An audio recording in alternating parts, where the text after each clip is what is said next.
닉 부이치치를 기억하고 계십니까? 여러분 머릿속에 떠오르는 바로 그 사람입니다. 이 사람은 이제 어른이 되었습니다. 결혼도 했습니다. 자녀를 넷이나 낳게 되었습니다. 그는 해피어 지증이라고 하는 이 선천성 질병으로 말미암아 팔 다리가 없거나 있어도 아주 작게 형성되는데 바다 표범 같다라고 그렇게 이야기할 수 있습니다. 그는 태어날 때부터 팔이 없었습니다. 다리도 사실은 없었다라는 표현이 맞을 것입니다. 전에 그가 왔을 때 흥미로웠던 얘기 하나가 있습니다. 모 프로에 참여를 하게 되었고 그때 이 MC가 질문을 던지기를 화장실에 갔다 오신 다음에 뒤처리를 어떻게 하십니까? 라고 묻게 되었는데 그때 아주 진지하게 물었습니다. 그때 이 닉 부이치치가 대답을 했습니다. 그 모든 거 혼자 알 줄 압니다. 그러면서 뭐라고 얘기했냐면 나는 샤워도 혼자 하고 머리도 혼자 빗고 옷도 혼자 입고 양치도 혼자 합니다. 다만 시간이 좀 걸립니다. 이렇게 얘기를 했습니다. 그런데 그의 말 중에 재미난 이야기가 있었습니다. 기도하면 하나님께서 응답하신다고 하는 말씀을 들었기 때문에 자기가 신발 한 켤레를 산 다음에 옷장에 넣어놨대요. 그리고 밤에 열심히 기도했답니다. 아침에 일어났습니다. 아무 변화도 없었습니다. 그렇지만 그런 이야기였습니다. 내 기도가 응답되지 않았다 할지라도 하나님의 신실하됨에 대해서 여전히 의심하지 않는다라고 이야기한 것입니다. 그러면서 그는 자기가 두 가지를 깨달았다라고 이야기합니다. 내 인생에서 최고의 기적은 놀랍게도 내가 구원 얻은 것이다 라고 이야기했습니다. 또 하나 놀라운 것이 있다면 하나님께서 이 부족한 사람을 들어 그리고 지혜 있는 자들을 부끄럽게 한다는 것, 이것을 깨닫고 알게 되었다라고 이야기했습니다. 저는 그 얘기를 듣는 순간적으로 스치는 단어 하나가 있었습니다. 그게 바로 큰 믿음이라고 하는 단어입니다. 그는 믿음이 있습니다. 믿음이 이때 큰 믿음이 있었습니다. 그렇다면 큰 믿음은 어떤 믿음인가요? 첫 번째, 예수께 나아가는 믿음입니다. 여기 21절, 22절을 보십시오. 예수께서 거기서 나가사 두로와 시돈 지방으로 들어가시니 가나안 여자 하나가 그 지경에서 나와서 소리질러 이르되 주 다윗의 자손이여 나를 불쌍히 여기소서 내 딸이 흉악하게 귀신 들렸나이다 하되 이 여인이 멀리서 소리를 질렀습니다. 나를 불쌍히 여겨달라고 소리를 질렀습니다. 근데 마가복음에 보면 이 여인이 가까이 접근을 하죠. 접근을 한 다음에 예수님의 발 앞에 무릎을 꿇었다라고 되어 있습니다. 이 여인이 예수님께 가까이 나왔습니다. 그 이유는 하나입니다. 자기 집에 딸이 있는데 딸이 너무 어려운 형편에 처했기 때문입니다. 본문은 이렇게 시작됩니다. 예수께서 거기서 나가사 두로와 시돈 지방으로 들어가시니라고 되어 있는데 마태는 복음서에서 기록하기를 예수님께서 거기서 가셨다라고 그렇게 되어 있습니다. 그럼 예수님께서 어디로 가셨겠습니까? 거기서부터 가셨다고 하니까 유대 지방에 있다가 국경선을 넘어서 이방인 지역, 딴 지역으로 갔다는 걸 보여주고 있는 겁니다. 두로와 시돈은 이스라엘의 이 북서쪽 해안가에 있습니다. 오늘날의 레바논 아시죠? 레바논이 바로 이 두로와 시돈입니다. 이 레바논은 중동 같지 않다라고 이야기할 만큼 나무도 많고 기후도 좋고 한마디로 살만한 동네라고 그렇게 이야기하고 있습니다. 해안가이다 보니까 주로 이방인들이 많이 살았습니다. 그리고 장사를 하기 때문에 부유하게 살았다라고 이야기할 수 있는데 두로와 시돈 그러면 이방인을 대표하는 지역이다라고 그렇게 이야기할 수 있습니다. 분명히 이방인 지역입니다. 근데 성경에 자주 등장해요. 그 이유는 뭐겠습니까? 정치적으로 연결되어 있지 아니하고 그리고 신앙적으로 연결되어 있지 않았지만 경제적으로는 밀착되어 있어요. 그래서 자주 등장하는 것을 볼 수 있습니다. 두로와 시돈은 이 페니키아 문명의 중심지입니다. 바알신을 섬기는 이방 신전이 있는 곳이라고 이야기할 수 있습니다. 두로와 시돈 지방에 우리 예수님께서 가셨을 때 이방인 지역이라는 것도 알고 계십니다. 그럼에도 불구하고 가신 이유는 복음은 이방인에게도 차별이 없다는 것을 보여주시기 위하여 그곳에 가신 것입니다. 맞습니다. 이 세상에 예수님이 오셨습니다. 이 세상에 예수님이 오셨을 때 그는 만민의 이 구주로 오셨습니다. 그분이 십자가에서 피를 흘리셨습니다. 이 세상에 있는 모든 사람, 죄인들을 위해서 그분이 피를 흘리셨습니다. 그리고 예수님께서 마지막으로 제자들에게 부탁하기를 너희는 모든 족속으로 제자를 삼으라고 얘기하면서 복음에는 차별이 없다는 것을 명확하게 보여주고 있습니다. 오늘 이 본문과 동일한 사건이 어디에 기록되어 있냐면 마가복음에도 기록되어 있습니다. 예수님께서 두루와 시돈 지방으로 가시게 되었는데 그 이유를 쉬시기 위하여 가셨다, 이렇게 되어 있습니다. 전에 예수님께서 빈들에서 쉬시러 가셨습니다. 근데 못 쉬었어요. 그곳에 가니까 예수님을 기다리는 사람들이 있는 거예요. 도움이 필요한 사람들이 그 자리에 와 있었던 것입니다. 오늘도 두루와 시돈이라고 그래가지고 이방인이 살았기 때문에 예수님을 모를 줄 알았습니다. 근데 그곳에 가도 예수님을 기다리는 사람이 있는데 바로 이 여인입니다. 가난한 여인이 예수님을 보자마자 했죠. 큰 소리로 외칩니다. 다윗의 자손이여, 나를 불쌍히 여기소서. 내 딸이 흉악한 귀신이 들어왔다라고 그렇게 표현하고 있습니다. 여러분, 여기 가난한 여자 하나라고 되어 있습니다. 마가복음에는 좀 다르게 묘사되어 있는데 그 묘사는 그 여자는 헬라인이요, 그리고 수로보니게 여인이요, 족속이었다라고 그렇게 말해주고 있습니다. 여기 수로보니게라고 하는 단어가 마가복음에 나오는데 수로는 술인데 시리아의 시리아, 지금으로 얘기하면. 그리고 보니게는 있죠. 지금으로 페니키아로 생각하시면 돼요. 근데 여기 수로보니게 시리아 페니키아라고 얘기하는 것은 로마 이 지역 안에 페니키아가 두 개가 있어요. 그래서 그거와 분류하기 위해서 수리아 페니키아라고 얘기한 건데, 우리 대한민국에도 경기도 광주가 있습니다. 또 전라도 광주도가 있습니다. 그거를 분류하기 위해서 명확하게 수르보니게에서 수리아 페니키아라고 되어 있는 겁니다. 여기 마태복음에 가나안이었다는 말 다 똑같은 말이라고 생각하시면 됩니다. 여러분이 잘 아는 것처럼 유대인은 이방인 싫어합니다. 이방인도 유대인 싫어합니다. 그럼에도 불구하고 이 여인이 예수님에게 그렇게 소리를 지르는 이유는 무엇이겠습니까? 간단합니다. 딸 때문입니다. 딸이 정상적인 생활을 할 수가 없습니다. 귀신이 들어왔기 때문입니다. 귀신이 들어왔기 때문에 병원 치료를 했을 것입니다. 효과가 없었습니다. 이방인이었기 때문에 무당도 불러봤을 것입니다. 점도 쳐봤을 것입니다. 점쟁이를 불러도 아무 효과가 없습니다. 모든 사람이 손 털고 포기를 했어도 이 여인은 포기할 수가 없습니다. 그 이유는 어머니이기 때문입니다. 참 특별하죠, 사실. 전에 우리 교회 교인 가운데 좀 깔끔하신 분이 계셨어요. 근데 이분이 깔끔하신 분인데 예배당에 들어오시면서 옆에 아기를 안고 왔는데 아마 들어오면서 입장하면서 애가 똥을 싼 그런 느낌 받았나 봐요. 그랬더니 이 아이를 번쩍 들더라고요. 그랬더니 그 아이 궁덩이에다 코를 대고서 이렇게 하시는 거 있죠. 저 굉장히 놀랐어요. 저 깔끔하신 분이에요. 뭐 하더니. 근데 그 냄새를 맡으신 다음에 있죠. 아, 좋다 그런 거 있죠. 그런 느낌이 있죠. 말씀은 안 들려도 그런 느낌이 들어서 깜짝 놀랐습니다. 여러분 집에서 고양이를 키우신 분도 계시고 개를 키우신 분도 계십니다. 고양이 좋아합니다. 개를 좋아합니다. 그러나 개 궁뎅이에다 코를 대시는 분은 없습니다. 그런데 이 어머니다 보니까 있죠. 이게 특별한 거예요. 귀신이 들어왔습니다. 어떻게 할 방법이 없습니다. 포기할 수가 없었던 겁니다. 그러던 차에 이방인 지역에도 소문은 퍼지기 시작합니다. 저 유대 땅에 예수님이 계시고 오병이의 기적을 행하셨고 그리고 죽은 나사로를 살리셨다. 뭐 이런 얘기가 들립니다. 귀에 걸리는 소리가 있습니다. 그분은 귀신도 쫓았다. 이게 들리는 거예요. 귀신을 쫓았다는 소리를 듣는 그 순간 이 어머니는 있죠. 이 예수다는 거예요. 믿음은 들음에서 납니다. 기생 라합이 있습니다. 그는 여리고에 있었습니다. 여리고를 떠난 적이 없습니다. 광야를 가본 적도 없습니다. 그리고 홍해에 가서 발 담근 적도 없습니다. 그럼에도 불구하고 그곳 현실을 잘 알 수 있었던 것은 직업 특성상 이 나그네들을 많이 만난 거예요. 그 듣는 가운데 믿음이 생겨버렸어요.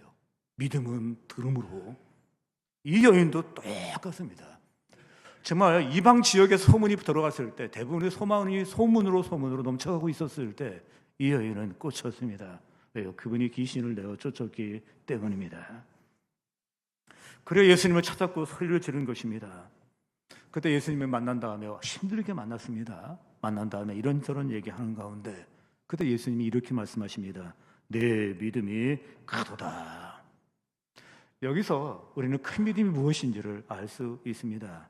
큰 믿음은 무엇입니까? 문제를 가지고 예수님께 나가는 것입니다. 큰 믿음은 무엇입니까? 예수님께 나가는 것입니다. 작은 믿음은 무엇입니까? 예수님께 나가야 될 것 같지만 나가지는 않습니다. 그냥 내 힘으로 삽니다. 그냥 열심히 삽니다. 이 특징이 바로 작은 믿음입니다. 큰 믿음은 주님께 나아갑니다. 근데 목사님, 문제가 있을 때 예수님께 나가는 거 당연한 거 아닙니까? 그걸 뭐 큰 믿음이라고 얘기하십니까? 이렇게 반문하는 사람이 있습니다. 문제가 있을 때 예수님께 나가는 게 정상입니다. 그런데 대부분 안 나아갑니다. 실제는 그렇지 않습니다. 왜겠습니까?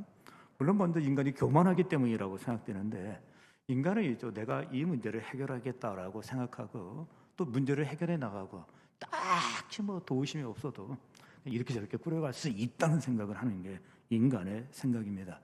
그러니까 그냥 문제를 해결해 나가는 겁니다. 그뿐 아니라 예수님께 나가지 않는 이유 중에 하나는 뭐냐면 타이밍에 대해서 아쉬움이 있어요. 인간은 타이밍이 굉장히 중요하고 빨리 이루어져야 됩니다. 근데 예수님 특별히 뭐냐면 우리 하나님의 기도 응답은 그렇지 않는 것 같은 느낌이 들기 때문에 이 타이밍으로 말미암아 불만이 많습니다. 우리 하나님께 대해서. 얼마 전에 목회 데이터 연구소에서 어떤 보고서를 냈는데 거기에 3년간 이 점집에 와서 점을 치는 사람 가운데 기독교인이 많았고 그 기독교인은 1년에 2.7회 정도 점집에 와서 점을 친다라고 그렇게 이야기한 것입니다. 저는 그 보고서가 나왔을 때 믿지 않았고 지금도 믿어지지가 않아요. 여기 혹시 오신 분 가운데서 1년에 한 2번 정도 점집에 가시는 분이 계셔요? 제가 아무리 생각하고 있죠. 또 생각해도 안 그럴 것 같아요. 근데 그렇게 얘기를 한 겁니다. 설마 이런 마음을 갖고 있었을 때 그때 심선미라고 하는 집사님이 계셨는데 이분이 지난 27년 동안 점집에서 점을 쳤대요. 그런데 그가 이야기하기를 뭐라고 얘기냐면 자기 집에 오는 손님 가운데 한 30% 넘는 40% 정도, 30-40% 정도에 해당하는 손님이 기독교인이었다. 그렇게 하면서 이야기하기를 권사님도 오셨고 사모님도 오셨고 저는 목사님도 오셨다라고 얘기할 것 같았는데 그 말은 또 안 해야 돼요. 그래서 손님들이 오셨다라고 그렇게 이야기를 한 겁니다. 그러면서 자신이 어떻게 예수를 믿게 되었는지를 얘기하는데 자기에게 우울증이 왔대요. 굉장히 힘들었답니다. 죽을 판국이니까 너무 힘드니까 뭐든지 붙잡으려고 하는 판국인데 기독교는 방송이 있다는 거. 방송에서 직접 뭐냐면 기도해주고 상담해주는 프로가 있었대요. 거기에 전화를 했대요. 그래서 그 상담하고 그 일을 통해서 자기가 예수를 믿게 되었다라고 그렇게 이야기한 것입니다. 그러면 왜 찾아가느냐라고 했을 때 전통적인 답변이 너무 어렵고 힘들고 난해한 문제가 있어서라고 하는 것은 옛날 얘기고 요즘에 왜 점집을 찾느냐라고 하면 기독교인이 그 이유는 신속한 답을 얻기 때문이다라고 대답을 한 거예요. 우리가 입시를 앞에 두고 있습니다. 이제 한 달 후면은 결정을 내려야 됩니다. 보름 후에 결정을 내려야 됩니다. 내가 이 대학을 갈지 저 대학을 갈지 합격할지 불합격할지 교회 가면 얘기를 안 해주는 거예요. 근데 점집에 가니까 명확하게 얘기해 주는 거예요. 붙는다, 떨어진다. 부도가 나가지고서 휘청거리는데 이거 벗어날 수 있는 거 벗어날 수 없는 거 목사님한테 얘기하면 기도하자라고 얘기하는데 속 터지는 거예요. 속 터지는 거예요. 지금 무너지지 안 무너지는 판국인데 기도하자고 했는데 점집에 갔더니 바로 얘기해 준다는 거예요. 망한다 안 망한다 확실하게 얘기해 주는데 너무 보기 좋다고 그래요. 이 자리에 오신 사랑하는 성도 여러분, 주님의 응답이 늦지는 않습니다. 그렇다고 빠르지도 않습니다. 그분의 응답은 적당할 때 응답하십니다. 가장 좋을 때 최선일 때 응답을 하십니다. 근데 제가 왜 이렇게 길게 이야기합니까? 우리는 문제가 있어야 죽게 나간다는 얘기를 하고 있습니다. 근데 여러분 그렇지 않습니다. 작은 믿음은 있죠. 죽게 나가지 않습니다. 그냥 자기 실력으로 삽니다. 그냥 자기 실력으로 살아요. 내 실력으로 살아요. 그냥 여기까지 살아왔고 앞으로도 내 실력으로 살겠다고 하는 믿음이 없는 게 아니라 작은 믿음이에요. 주님께 나가지 않는다는 것입니다. 호로 이 자리에 오신 분 가운데서 걱정이 있으십니까? 시련이 있으십니까? 근심이 있습니까? 그렇다면 그분께 나가십시오. 수고하고 무거운 짐진 자들아 다 내게로 오라. 내가 너희를 쉬게 하리라. 꼭 주님께 나가십시오. 우리 중에 이렇게 말하는 사람도 있습니다. 나에게 수많은 걱정이 있습니다. 근심도 있습니다. 그리고 어려움도 있습니다. 이런 문제 저런 문제 있지만 제일 큰 문제는 나 자신입니다. 그렇게 말하는 분이 있습니다. 잘 아셨습니다. 우리는 이런 문제 저런 문제를 얘기합니다. 그러나 제일 큰 문제는 당신이 문제입니다. 당신이 문제입니다. 근데 그분은 인간의 이런저런 문제를 해결하셨습니다. 동시에 그분은 인간 그 자체를 고치셨습니다. 그분이 야곱을 고치셨다면, 그분이 바울을 고치셨다면 당신도 고칠 수 있습니다. 그렇다면 그분께 기회를 드리십시오. 당신을 고칠 수 있는 기회를 한번 드리시기 바랍니다. 어느 목사님이 이발하시는 분하고 함께 이발사하고 거리를 걷게 됐는데 그게 시카고래요. 60년대, 70년대 시카고는 틱틱하고 질퍽거리고 하여튼 좀 그래서요. 이 갱들도 많고. 근데 이 시카고의 거리를 걷는데 있죠. 머리는 이발을 안 해가지고 지저분하고 면도를 안 해가지고서 엉망이고 세수 안에서 목이 때가 꼬질꼬질하고 난리가 나는 사람이 너무 많은 거예요. 그때 이발사이신 분은 무신론자였기 때문에 이렇게 얘기합니다. 하나님이 사랑의 하나님이시라면 왜 인간들을 이 모양으로 이렇게 돌아다니게 하느냐, 그렇게 얘기를 한 거예요. 조금 더 그렇습니다. 진짜 그런 사람을 또 만나게 됐습니다. 목사가 옆에 있으면서 꿀리면 안 되죠. 그래서 또 목사도 또 한마디를 합니다. 당신처럼 탁월한 이발사가 있는데 왜 이렇게 장발은 많고, 당신처럼 이렇게 탁월한 이발사가 있는데 면도도 안 해갖고 세수도 안 해서 깨질깨질하고 이게 뭡니까? 이게 있을 때 이발사가 이야기합니다. 저 사람이 우리 이발사만 찾는다면 나는 연예인처럼 만들어 놓을 수 있습니다. 깔끔하게 만들어 놓을 수 있습니다. 새 사람으로 만들 수 있습니다. 근데 저것들이 안 옵니다. 이렇게 그런 거예요. 그때 목사가 이야기합니다. 인간도 마찬가지입니다. 하나님께 나아갈 때 하나님을 새롭게 할 수 있습니다. 그분께 기회를 드릴 때 하나님을 놀랍게 변화시킬 수 있다는 것입니다. 혹시 내 자신의 변화에 실패하신 분이 이 자리에 계십니까? 번번이 실패했기 때문에 짜증이 나시는 분이 계십니까? 아니면 포기하신 분이 이 자리에 계십니까? 당신은 포기할 자격도 없습니다. 어차피 그 일은 하나님이 하실 일입니다. 변화는 하나님이 시키십니다. 그렇다면 여러분의 심령을, 영혼을 그분께 올려드리십시오. 그리고 그분께 기회를 드릴 수 있기를 바랍니다. 우리는 매월 6월 한 달 동안 금요일마다 특별 금요 기도회를 합니다. 프레이월 대한민국이라고 한 제목으로 우리가 함께 기도회를 갔는데, 특별히 우리 남성분들은 이 특금을 갖다 작년부 하계 수련회로 볼 수 있기를 바랍니다. 어린이에게는 여름 성경학교가 있습니다. 청년에게는 청년 수련회가 있습니다. 장년배우에게는 이 특별 금요 기도회가 바로 작년부 수련회로 생각하시면 됩니다. 오늘 이 자리에 우리 3부 예배에 남성분이 계십니다. 이 특별 금요 기도회를 갖다 남성분들은 신앙의 동원 예비군 훈련이다 라고 생각하시기 바랍니다. 동원 예비군 훈련에서 제일 중요한 것은 무엇입니까? 출석입니다. 거기서 컵라면을 먹던, 강의 시간에 졸든, 발톱을 깎던 중요하지 않습니다. 출석이 제일 중요합니다. 그럼 목사님, 난 대리 출석 시키게요. 우리 집사람이 갑니다 하신 분이 계실 수 있습니다. 지옥은 대리 출석이 안 돼요. 여기 대리 출석 천국에서 성공할 수 있는 사람이 있어요? 지옥에서 성공할 수 있는 사람은 없어요. 그거 안 돼요. 여러분, 이 특금도 대리 출석이 안 됩니다. 목사님, 나 동원 예비군 끝난 지가 언젠데 예비군 훈련 끝난 지 오래됐습니다 하신 분이 계실 수 있습니다. 그러나 신앙의 제대는 없습니다. 신앙의 예비군도 끝이 없다는 것입니다. 꼭 참석하십시오. 여기 또 여성분이 계십니다. 목사님, 내가 얼마나 바쁜지 아십니까? 하신 분이 계셔요. 루터에게 물었습니다. 루터가 이렇게 얘기했습니다. 나는 바쁩니다. 그래서 많이 기도합니다. 나는 더 바쁩니다. 더 많이 기도합니다. 그렇게 바쁘게 일을 많이 하면서 기도 없이 하려고 하는 당신은 누구입니까? 이렇게 엄청난 일을 한다고 하면서 있죠. 기도 없이 하는 당신은 대체 누구의 힘으로 무엇으로 하고 있습니까? 그래서 우리는 더 많이 기도해야 됩니다.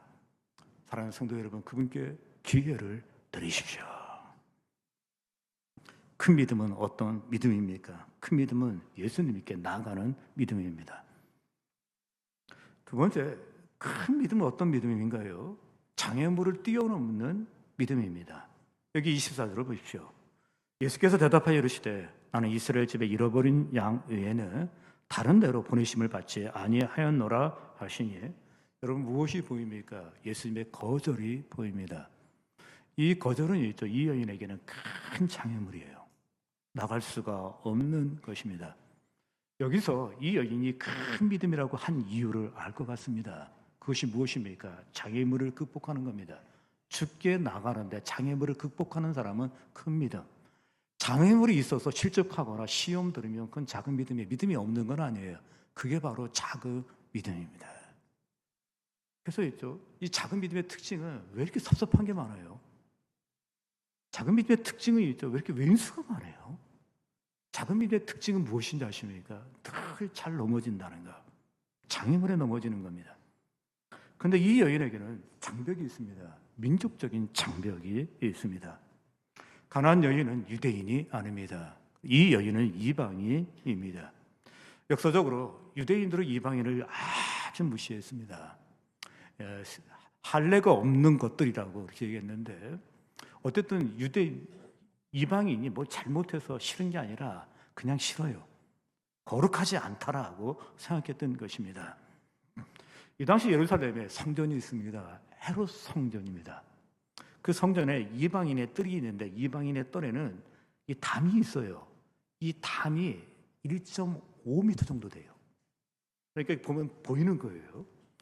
근데 그 담벼락에 사실 이방인의 뜰을 만들어 놓은 것은 이방인에게도 복음이 들어가기 위한 어떤 하나님의 제도적 잔치였는데, 이들은 분리를 시키면서 이방인이 유대인 측으로 넘어오게 되면 생명을 책임질 수 없다, 신변을 책임질 수 없다는 글귀를 써놓은 거예요. 못 들어오게 한 거죠.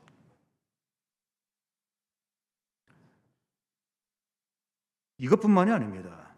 진짜 큰 건 우리 예수님이라고 이야기할 수 있는데, 예수님이 침묵을 하고 있는 거예요. 분명히 들었을 텐데 왜? 라고 대답을 해야 되는데 대답을 안 하셔요. 그래서 이 여인이 있죠. 나를 불쌍히 여달라고 했죠. 예수 우리를 불쌍히 여달라고 소리를 꽉 부르짖습니다. 얼마나 많이 여러 번 질렀는지 제자들이 시끄럽다고 보내라고, 저 여자 보내라고 했죠. 이렇게 이야기할 정도입니다. 침묵입니다. 거절입니다. 그럼에도 불구하고 이 장애물을 뛰어넘는 것을 볼 수 있습니다. 그뿐만 아니라 앞에 있는 제자들이 있습니다. 이 제자들이 조금 전에 뭐라 그랬습니까? 돌려보내라고, 저 오지 마, 보내라고 그렇게 얘기해주고 있습니다. 그런데 여러분, 큰 믿음의 특징은 이때 물러서지 않습니다. 이때 넘어지지 않습니다. 그냥 앞으로 나갑니다. 그 모습을 보고서 예수님께서 큰 믿음이라고 이야기한 것입니다. 정말 이 여인이 대단하다고 이야기할 수 있는 것은 예수님이 이렇게 말씀하십니다. 그 소리를 듣고서 나는 이스라엘의 잃어버린 양에게로만 보냄을 받았다라고 얘기하면서 나는 먼저 유대인에게로 복음을 전해야 될 사람이다라고 이야기한 겁니다. 제가 성경을 읽고 또 여러분이 성경을 읽을 때마다 이 본문 앞에서 굉장히 당혹스러워요. 왜 예수님 이렇게 말씀하시지? 이게 바리새인도 아니고 사두개인도 아니고 진짜 귀신 들린 딸로 인하여 고통받고 있는 심령이 가난한 여인이 예수를 이렇게 찾고 있는데 이건 또 무슨 말인가? 어떤 분은 인종차별이라고 이야기하시는 분도 계십니다. 얼마 전에 해당장 야이로의 딸이 죽었다는 소식을 듣고서 예수님이 냅다 가셨습니다. 그거 살리셨습니다. 근데 유대인일 때는 그렇게 말씀하셨고, 지금 이방인이었을 때 이 가나안 여인에 대해서는 왜 이렇게 메모를 차게 말씀하시는가, 그렇게 말씀하신 분도 계십니다. 그 정도가 아닙니다. 26절 한번 보십시오. 대답하여 이르시되 자녀의 떡을 취하여 개들에게 던짐이 마땅하지 아니하니라. 더 끔찍한 표현을 쓰셨다라고 얘기할 수 있는데 우리 정서로도 굉장히 불편합니다. 그래서 이제 목사님들이 설교를 할 때 예수님을 변호하고 방어하려고 하는 설교를 하는 것을 볼 수 있습니다. 물론 서양 사람도 마찬가지입니다. 예수님의 이 표현 때문에 있죠. 서양 사람들도 있죠. 예수님을 옹호하려고 하는 이렇게 전개하는 것을 볼 수 있습니다. 신학자 가운데 바클레이라고 하는 사람이 있습니다. 유명한 신학자입니다. 이분이 이 본문을 해석하면서 이렇게 했습니다. 한번 들어보십시오. 말이란 말하는 사람의 어조나 표정에 따라 뜻이 완전히 달라진다는 것이다. 아주 딱딱한 말도 미소를 지면서 말하면 그 어조가 부드러워진다. 우리는 친구를 부를 때 장난꾸러기, 나쁜 놈이라고 불러도 웃으면서 기분 좋은 어조로 말하면 상대방의 기분을 상하게 하지 않고 오히려 애정과 친근감을 느끼게 할 수 있을 것이다. 여기서 우리는 웃음을 띤 예수님의 얼굴과 동정이 서려 있는 그의 눈빛이 그녀에게 혹독한 모욕감을 느끼게 하지는 않았을 것이라고 단정할 수 있다. 이 바클레이라고 하는 사람이 이 본문을 해서 있죠. 예수님 그런 사람이 아니다라고 막 옹호하려고 막 애를 쓰는 것을 볼 수 있습니다. 근데 저는 이 바클레이가 보면서 이 사람이 언어에 대한 어떤 뭐냐면 상당한 식견이 있었다는 생각도 하게 됩니다. 이 개자라고 하는 단어가 있죠. 다양하게 쓰일 수가 있어요. 우리말 접두어 이 개도 쓰임새가 많은 언어인데 어휘인데 살구 가운데 개자가 붙으면 개살구, 그리고 떡 가운데 개떡 있습니다. 약간 질이 떨어질 때 개자를 붙이는데 개살구를 보고 두 번 놀랐습니다. 빛깔이 너무 좋아 놀랬고 또 하나는 맛이 없어 놀랐습니다. 그래서 빛 좋은 개살구가 그랬구나 그때 확실하게 알았고 우리 조상님들 참 머리 좋다는 생각도 그때 했습니다. 그런가 하면 개꿈, 쓸모없다는 뜻도 개자가 들어갑니다. 여러분 그런데 소중한 것을 일부러 낮출 때도 개자를 부르게 됐는데 아명, 아기 때 이름을 새롭게 또 하나를 만들어주는 건데 이름이 너무 좋으면 일찍 죽는다는 생각을 한 거예요. 그래서 이름을 지저분하게 지어주면 얘가 장수할 수 있다 그래서 아명을 갖다가 고종의 알명이 개똥이에요. 개똥. 그래야 오래 산다는 생각을 하고서 또 이렇게 지은 것입니다. 근데 여러분 요즘 청년들을 보십시오. 개자를 붙여서 못 만드는 단어가 없습니다. 아주 예쁠 때 아주 예쁘다 그러면 안 돼요. 개 예쁘다. 아주 좋을 때 뭐라 그러니까 개 좋다. 웃길 때 있죠. 개 웃짐. 이거 들으면서 불쾌하신 분은 어르신이에요. 이거 들었을 때 편안하신 분은 있죠. 그냥 아직까지 젊으시네요. 어쨌든 이렇게 쓰이는데 이게 지금 아이들에게 쓰여지고 있습니다. 근데 여러분 이렇게 다양한 언어로 쓰여지고 있지만 예수님 당시에는 한 가지입니다. 예수님 당시에 개는 더럽다입니다. 근데 여러분 이 여인이 이 장벽을 뛰어넘습니다. 왜 예수님이 이렇게 말씀하셨느냐를 하도 들었기 때문에 설명하지 않겠습니다. 이 여인이 이때 물러서지가 않는 거죠. 그럼에도 불구하고 이 장애를 극복합니다. 최고의 칭찬을 받습니다. 내 믿음이 크도다. 큰 믿음은 무엇입니까? 장애물을 극복하는 것입니다. 작은 믿음은 무엇입니까? 장애물이 아니라 돌에도 넘어집니다.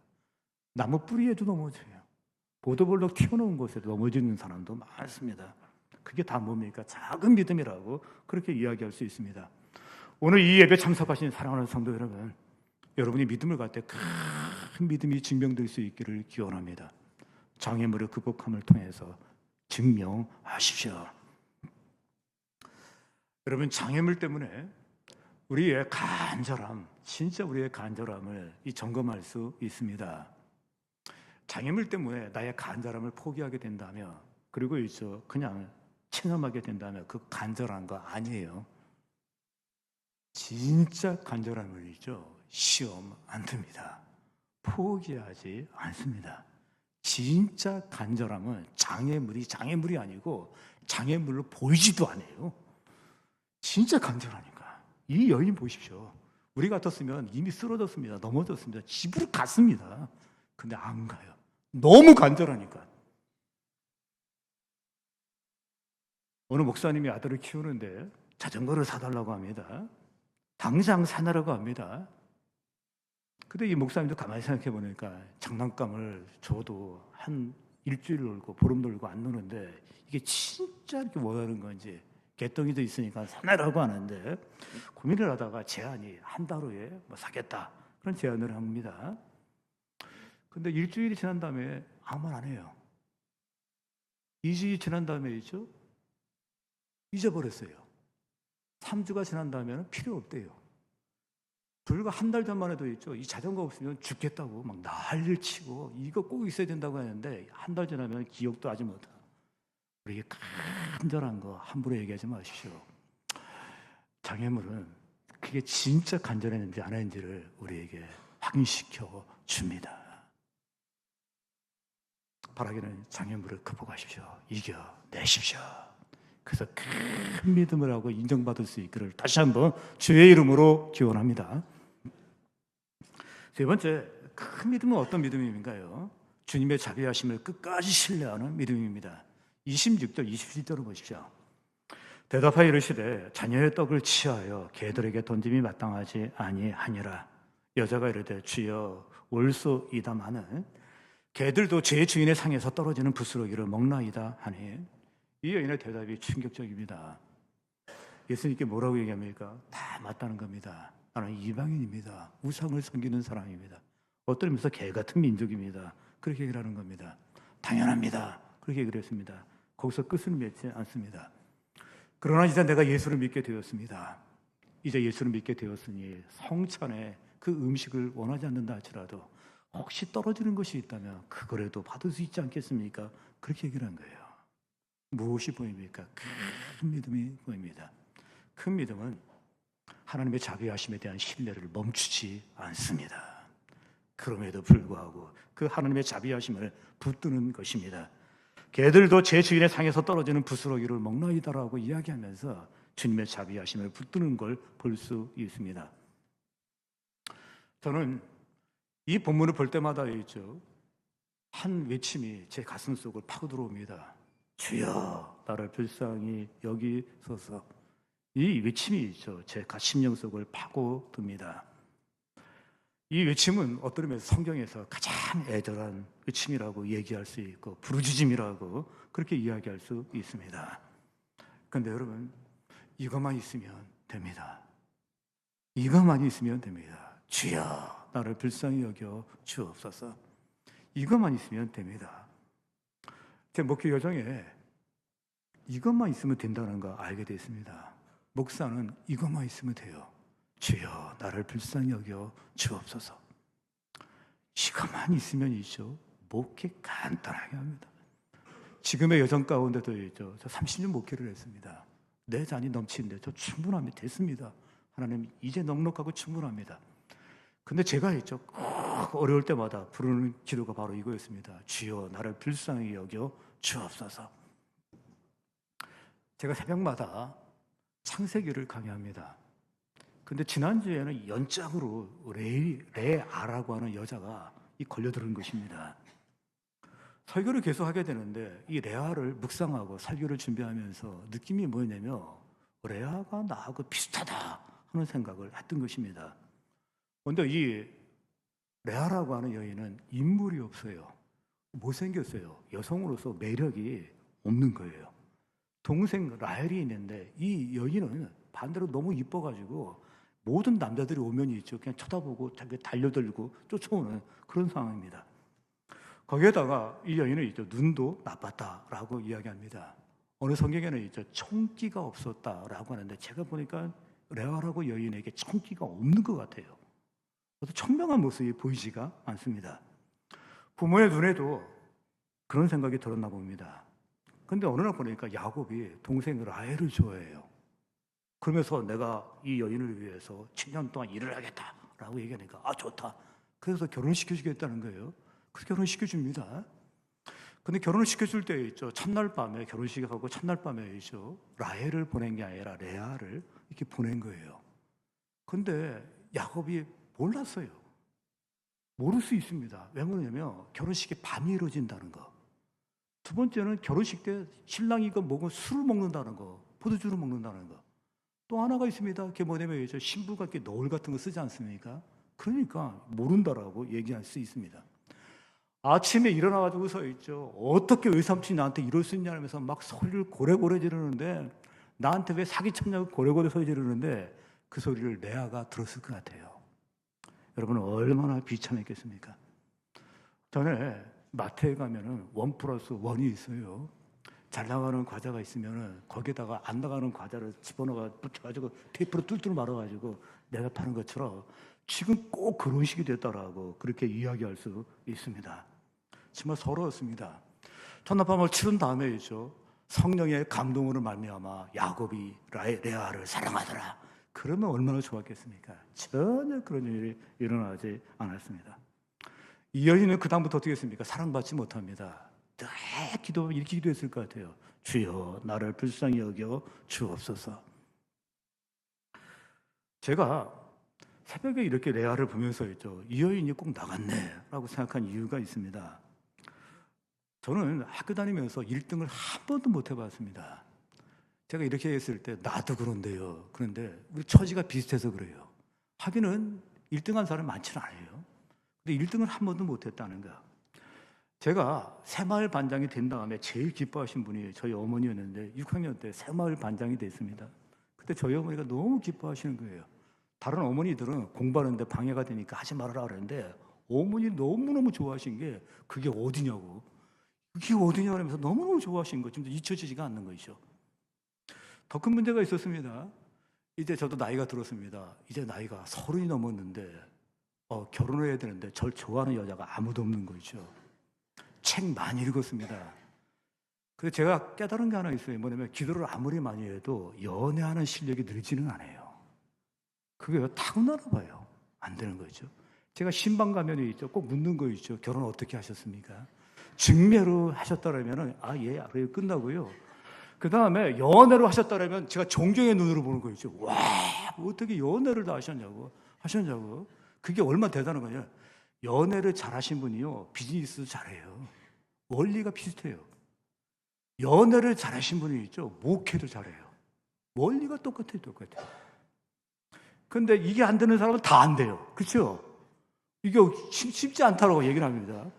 그래서 어떻게 합니까? 하나님께 늘 기도할 수밖에 없는 게 주여 나에게 은혜를 베풀어 주옵소서. 또 뭐가 있겠습니까? 주여 나를 불쌍히 여겨 주옵소서. 근데 여러분 있죠. 이것도 없고 저것도 없는데 한 방은 있었습니다. 급할 때마다 저는 이렇게 기도합니다. 주여 나를 불쌍히 여겨 주옵소서. 주여 나를 불쌍히 여겨 주옵소서라고 외칠 때마다 있죠. 그분이 저게 또 부르내면서 꼭 도와주셔요. 그리고 제 손을 붙들어 주셨습니다. 그래서 여기까지 왔습니다. 그리고 제가 이 자리에 있습니다. 장애물을 이기는 거 쉽지 않습니다. 어려움이 있을 때, 섭섭함이 있을 때 그때 하나님의 자비하심을 신뢰한다는 것도 쉽지는 않습니다. 그럼에도 불구하고 이 가난한 여인, 환경이 반대해도 감정이 흔들려도 상황이 불가능해도 하나님의 자비하심만큼은 포기하지 않았습니다. 그 모습을 보고 우리 예수님 한 말씀 하십니다. 내 믿음이 크도다. 오늘 이 자리에 오신 사랑하는 성도 여러분, 이런 야망 저런 야망 다 중요합니다. 우리 한번 이런 야망 가질 수 있기 바랍니다. 내 믿음이 크도다. 내 믿음이 크도다. 이 소리 한번 들어볼 수 있는 우리 하나님께 모든 성도님 되시길 다시 한번 주의 이름으로 기원합니다. 기도하겠습니다.